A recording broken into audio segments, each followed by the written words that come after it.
Olá, sejam bem-vindos. Estamos de volta no canal Palavra aqui da Vida ao Homem. Você é nosso convidado para juntos estudarmos a Palavra de Deus. Hoje nós vamos falar acerca do sexo, o sexo no casamento. Qual é a importância para o casal? Que nós estamos vendo aqui, logo aqui na nossa introdução, né? Você vê aqui, ó, rapazinho aqui animado, aprendendo aqui, ó. E você vê aqui a nossa amiga aqui também, do outro lado também, dando a estudada dela, né? É uma coisa que é uma realidade que acontece, tá? Então, às vezes, você tem no período do namoro, lembrando que nós temos um estudo aqui sobre namoro, a gente vai deixar fácil aí para vocês encontrarem depois, tá?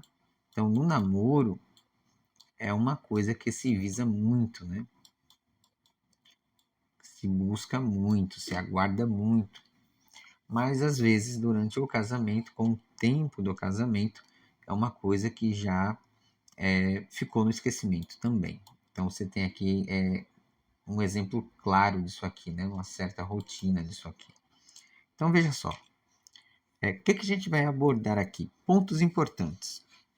Quem criou, qual modelo, a importância do sexo no casamento, a frequência da atividade sexual no casamento e quais os riscos do casamento sem sexo, e feche todas as portas. Então, são os pontos que nós vamos abordar.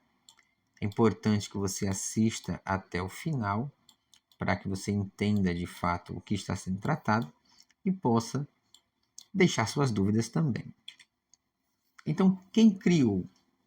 Deus é o primeiro ponto. Foi criado e estabelecido por Deus.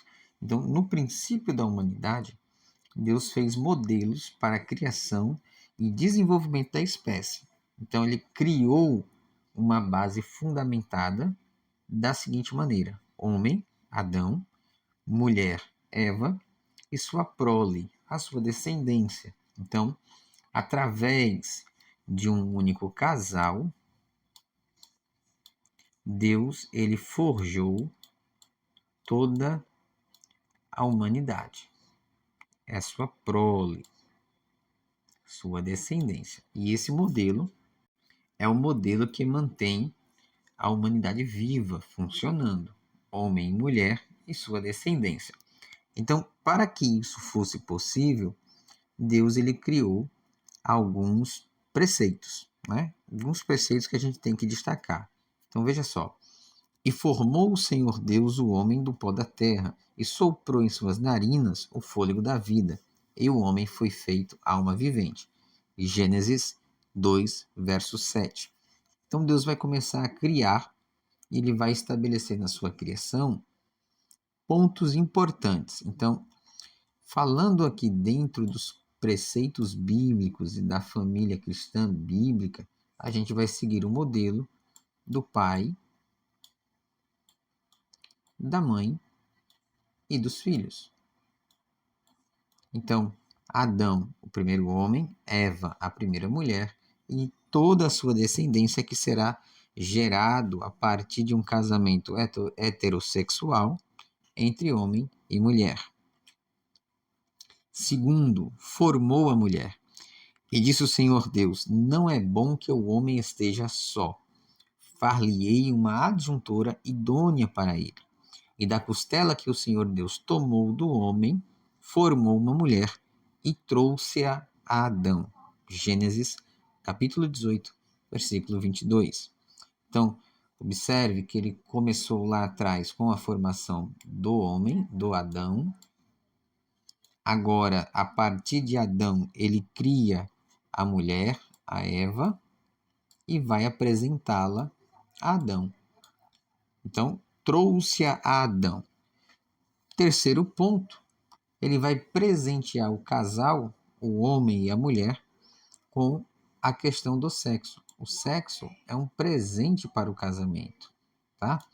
Lembre-se que, pelo menos biblicamente falando, né, tem algumas coisas que a gente deve apontar. Então, lembre-se do seguinte: não se tem sexo na fase do namoro. Ou, pelo menos, não deveria. Não deveria ter. Não se tem sexo com pessoas estranhas. Ou não se deveria ter. Né? Então, tudo isso são exemplos. Tá? Só se tem sexo com o quê? Com o casal. Com a união através do casamento. E por que o sexo ele é tão importante para o casamento? N motivos, mas vamos começar pelo básico, pelo simples. Né? Mas vós frutificai e multiplicai-vos, povoai abundantemente a terra e multiplicai-vos sobre ela. Gênesis 9, 7. Então, a partir do momento que Deus ele cria homem e mulher, ele não vai criar toda a humanidade de uma só vez, como ele fez com os anjos. Não, ele não vai seguir esse princípio. Por quê? Porque os anjos foram criados em um nível específico. A humanidade foi criada em um outro nível.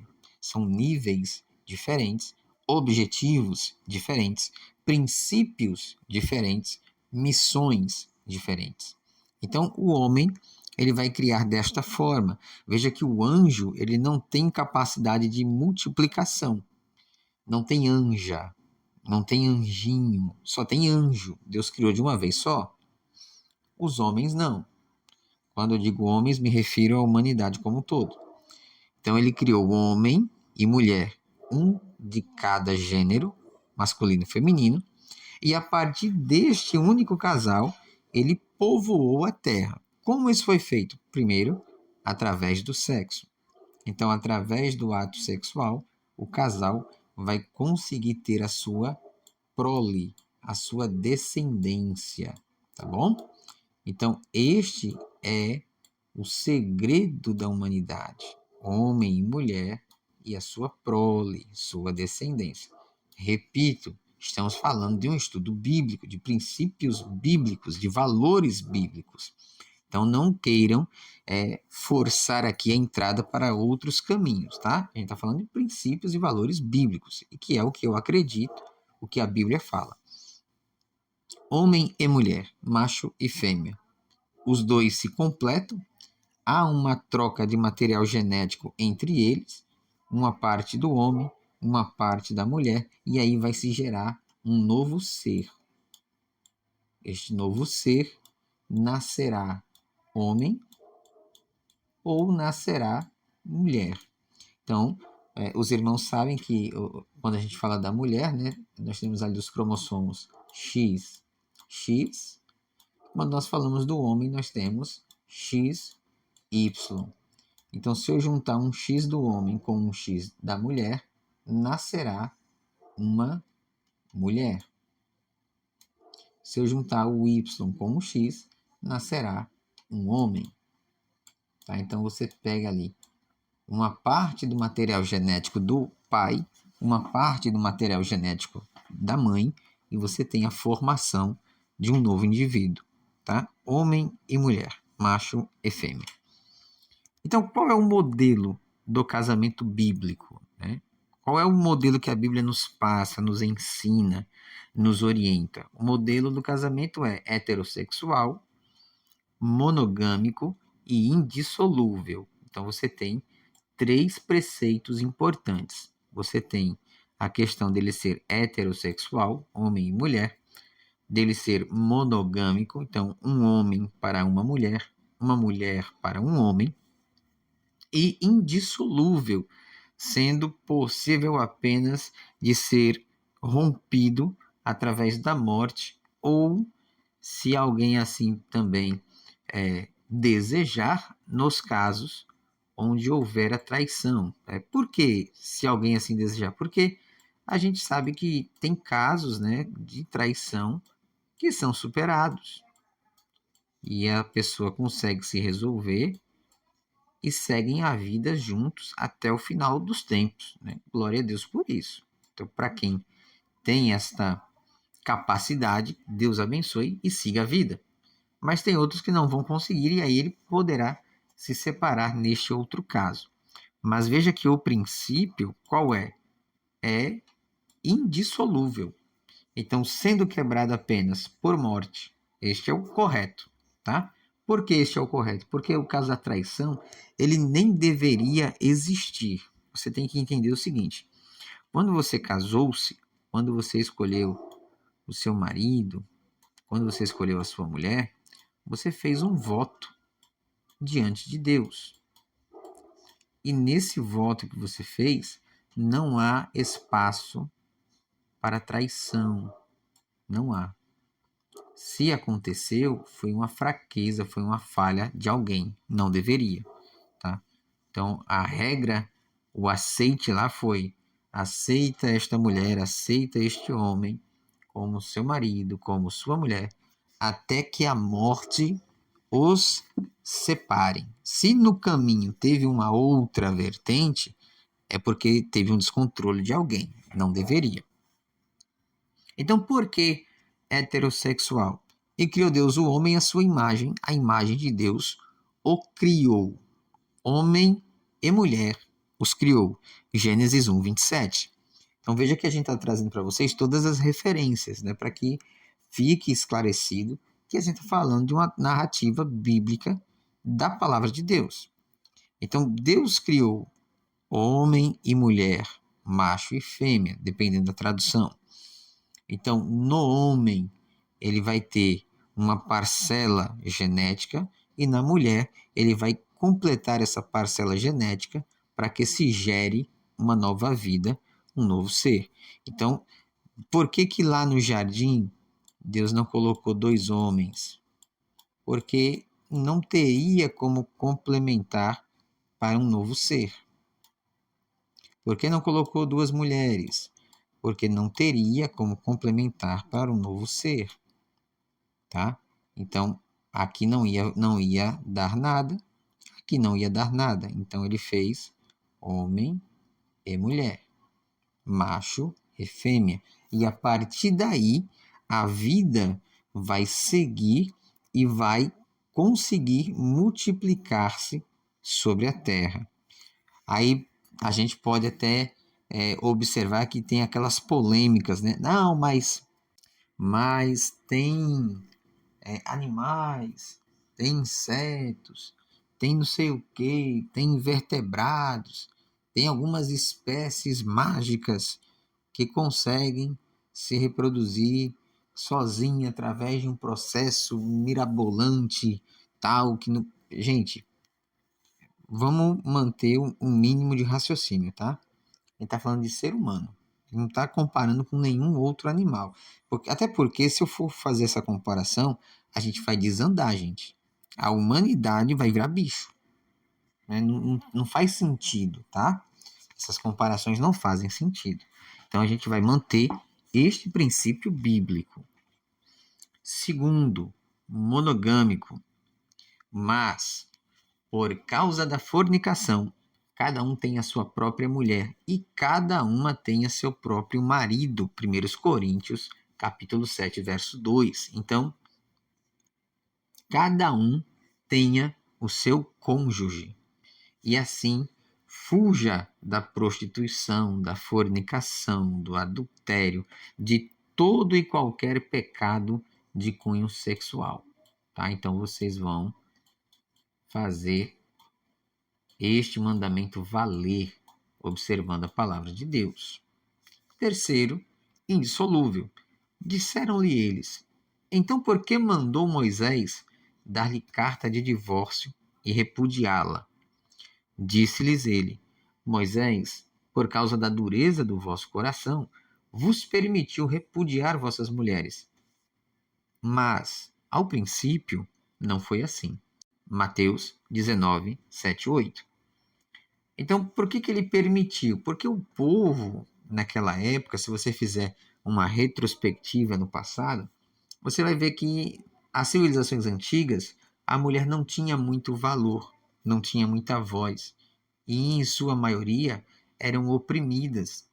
Então, o medo de Moisés era que as mulheres padecessem nas mãos de maridos ruins, miseráveis, longe de Deus. E aí ele permitiu esse repúdio. Mas Cristo vai explicar No princípio, não foi assim, tá? E aí depois é que vai ser trabalhada essa situação para reverter esse tipo de relacionamento, tá? Mas no princípio não foi assim. O marido ame sua mulher, a mulher ame seu marido e ambos estejam juntos até que a morte os separe, tá? É até que a morte os separe. E o brinde, né, a cereja do bolo, o melhor, né, por assim dizer, é a importância do sexo no casamento. Ó. Sem dúvida alguma, o sexo é um presente de Deus para o casal. E tal ato deve ser desfrutado entre eles. Tá? Por quê? Porque é uma coisa lógica, simples, né? Veja, quando você namora, não pode. Com um estranho, não pode. Com alguém que você conhece, mas não tem intimidade, não pode. Então só pode para quem? Para quem é casado. Para quem está no casamento. Então isso é um privilégio do casal. Então, primeiro, ele é bom. Que belos são os teus amores, minha irmã, esposa minha. Quanto melhor é o teu amor do que o vinho, e o aroma dos teus ungüentos do que de todas as especiarias. Cânticos, capítulo 4, verso 10.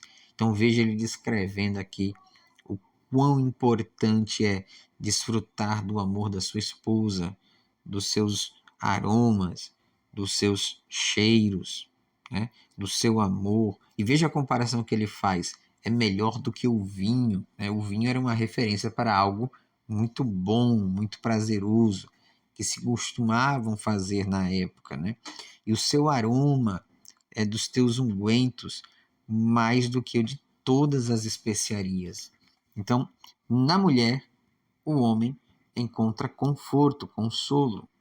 No homem, a mulher encontra conforto, encontra carinho, encontra amor. Então, ele é bom e ele é para o casamento e precisa haver no casamento. Segundo, ele valida o casamento. E serão os dois uma só carne. E assim, já não serão dois, mas uma só carne. Marcos capítulo 10, verso de número 8. Uma coisa que talvez você não saiba, um casamento, ele pode ser anulado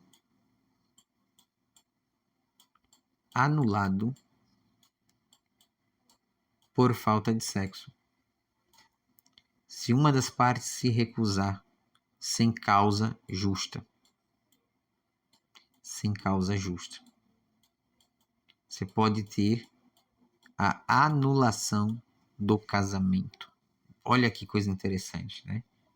Então, o sexo, ele é validador. Veja, você tira uma jovem da casa do pai, você sai da casa do seu pai. Para quê? Ora, comida por comida, cada um na sua casa comia. Roupa por roupa, cada um na sua casa vestia. Cama por cama, cada um na sua casa tinha.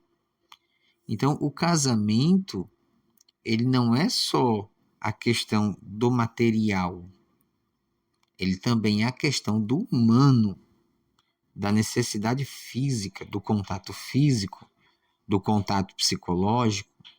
Então, ele é um complemento, né? Ele é um ponto extremamente importante, a tal maneira que, se não houver uma justificativa justa de fato, o casamento pode ser anulado, tá? Terceiro, fortalece o casamento. A mulher não tem poder sobre o seu próprio corpo, mas tem-no o marido. E também, da mesma maneira, o marido não tem poder sobre o seu corpo, mas tem-no a mulher.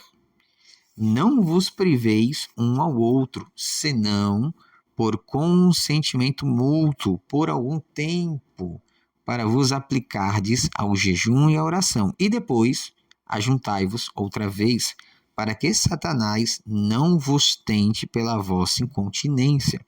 1 Coríntios, capítulo 7, versículos 4 e 5. Veja que grande conselho Paulo está trazendo para a igreja de Corinto. Lembre-se que a igreja de Corinto era uma igreja que dava muito trabalho a Paulo e que tinha muitos desafios, né? A igreja de Corinto tinha pessoas que não eram de origem judaica, era a igreja dos gentios, era a igreja da cidade de Corinto, da cidade grega. Então tinha-se muitos problemas, tá?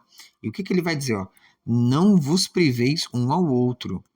Ao marido quer, é lá a capinha do nosso começo, lembra? O marido quer, a mulher não quer.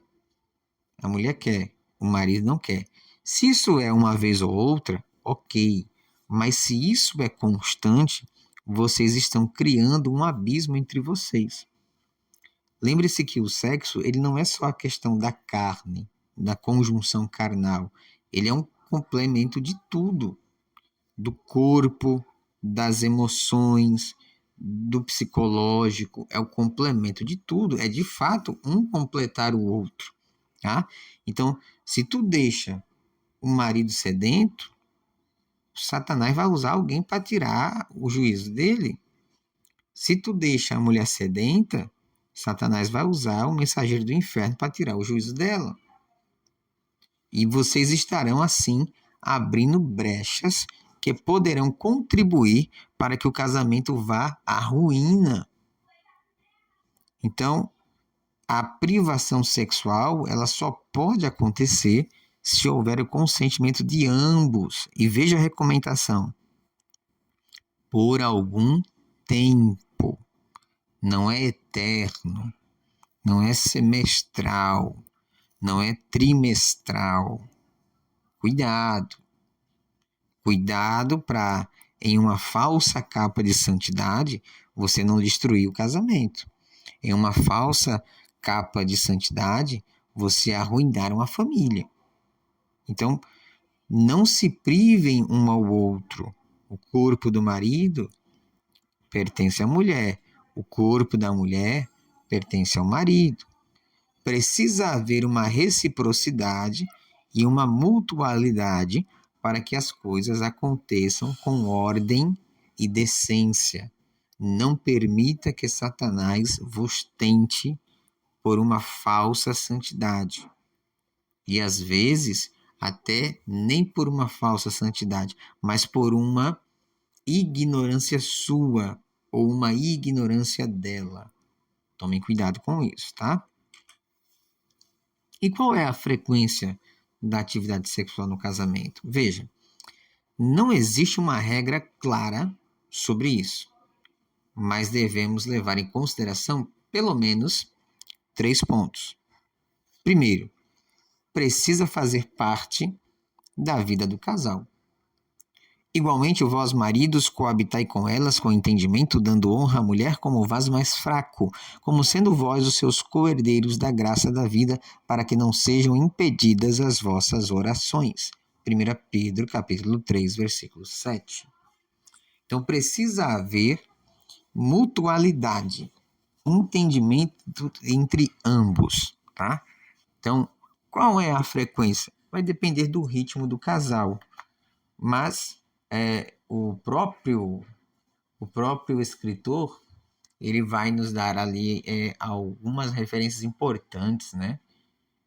Onde o marido precisa satisfazer a sua mulher sexualmente, a esposa precisa satisfazer o seu marido sexualmente, para que não haja brechas, pontos para a operação do inimigo e destruir, corroer o seu casamento. Tá? Então, não temos uma norma em relação à frequência, mas a pergunta é: meu marido, a minha mulher estão saciados, estão satisfeitos? Ou eu estou falhando nisto, ela está falhando nisso? Vocês têm que ponderar sobre isso. Segundo, é o complemento do casamento. Né? Se o homem tiver se casado recentemente, não será enviado à guerra. Olha isso. Olha como era importante, ó. Nem assumirá nenhum compromisso público. durante um ano, 365 dias, estará livre para ficar em casa e fazer feliz a mulher com quem se casou. Olha que maravilha, hein? Glória a Deus. Deuteronômios 24:5. Veja como era importante para o judeu essa questão do casamento, da interatividade, da comunhão entre eles, tá? E terceiro, literalmente conecta ao casal. E a tua boca como bom vinho para o meu amado, que se bebe suavemente e faz com que falem os lábios dos que dormem. Eu sou do meu amado e ele me tem afeição. Cânticos capítulo 7, versículos 9 e 10. Então, o contato físico é importante, é necessário, é sinalização, tá? É claro que o casamento não vai ser 100% sexo, mas também não pode ser 100% sem, tá? Uma coisa complementa a outra. Você não tirou esta mulher da casa dos pais para que ela lavasse, cozinhasse, passasse. Não. Você não tirou este homem da casa dos pais para que ele trabalhasse e pagasse conta. Não. Precisa haver conexão entre o casal. E lembre-se que isto não vai só na questão física. Isso aqui é um conjunto de várias outras coisas que vão se complementar, tá? Então isso é importantíssimo, importantíssimo. E quais são os riscos do casamento sem sexo? Veja, a atividade sexual é algo importante para o casamento e a não realização deste ato pode trazer sérios problemas para o casal. Entre as muitas coisas que o sexo proporciona está intimidade e união. Isso aqui é muito importante. Ó, e disse, portanto, deixará o homem pai e mãe, e se unirá à sua mulher, e serão os dois numa só carne. Mateus 19:5. Há uma tradução que diz uma só carne. Mateus 19:5. Tá? Então, é um momento de intimidade, é um momento de relacionamento extremamente íntimo que você não tem com mais ninguém. É você com ela com você. Então, intimidade e união. Segundo, protege o casal contra as investidas malignas. Não vos priveis um ao outro, senão por consentimento mútuo por algum tempo, para vos aplicardes ao jejum e à oração. E depois ajuntai-vos outra vez, para que Satanás, ó o miserável aqui, ó infeliz, bandido, para que Satanás não vos tente pela vossa incontinência. Então, o que Satanás está fazendo? Ele está só aproveitando uma brecha que vocês mesmos criaram e está agindo em cima daquela brecha. 1 Coríntios 7:5, certo? Então, cuidado para não cair na cilada do inimigo. Terceiro, livra da prostituição, mas por causa da fornicação, cada um tem a sua própria mulher e cada uma tenha o seu próprio marido. 1 Coríntios, capítulo 7, versículo de número 2. E um ponto importante, que cada um seja fiel ao seu cônjuge. Cada um se encontre fiel para o seu cônjuge, para com Deus, porque isto agrada o Senhor. E eu preciso fechar todas as portas. Feche todas as portas. Não dê ao inimigo nenhuma oportunidade de invadir o espaço do seu relacionamento com Deus e o seu cônjuge. Não fale do seu marido para outras. Não fale da sua mulher para outros. Não fale da intimidade de vocês. Não fale do seio familiar de vocês. Não exponha ele, não exponha ela. Coisas de casal se resolve entre casal. Não traga espectadores de fora para assistir a vida de vocês. Não faça isso, tá? Então, primeiro, cuide do seu parceiro. Mas, se alguém não tem cuidado dos seus, e principalmente dos da sua família, negou a fé e é pior do que o infiel. 1 Timóteo 5,8. Então você, varão, você não tem que estar de segunda a segunda, de domingo a domingo, dentro da igreja. Não adianta. Você, mulher, não tem que estar a semana toda dentro da igreja. Você não tem que jejuar o mês todo. Você não tem que estar em todos os trabalhos. Não. Você tem que cuidar do seu marido. Você tem que cuidar da sua mulher. Vocês têm que cuidar da família. O seu ministério começa na família. Deus te deu uma mulher. Deus te deu um homem. Cuide dele, cuide dela.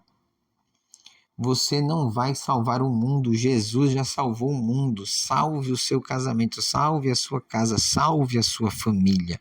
Cuide um do outro para que Deus possa vos abençoar e que o diabo não encontre brechas, portas nem oportunidades para destruir esta união.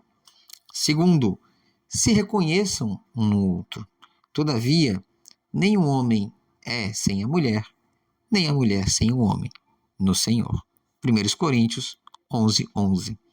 Então, o homem precisa da mulher, a mulher precisa do homem. São complementos, a gente está vendo isso desde o começo. São complementos um do outro, são fortalezas um do outro, são apoios um do outro. Então estejam juntos, estejam firmes, estejam apoiados.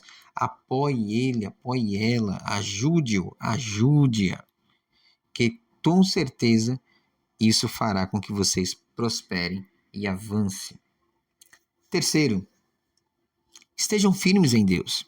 E se alguém prevalecer contra um, os dois lhe resistirão. E o cordão de 3 dobras não se quebra tão depressa. Eclesiastes, capítulo 4, versículo de número 12. Então, o casamento é Deus, o homem, a mulher. Isso é um triângulo. Quanto mais perto o homem estiver de Deus, quanto mais perto a mulher estiver de Deus, esse triângulo ele vai diminuindo. Quanto mais próximo vocês estiverem de Deus, melhor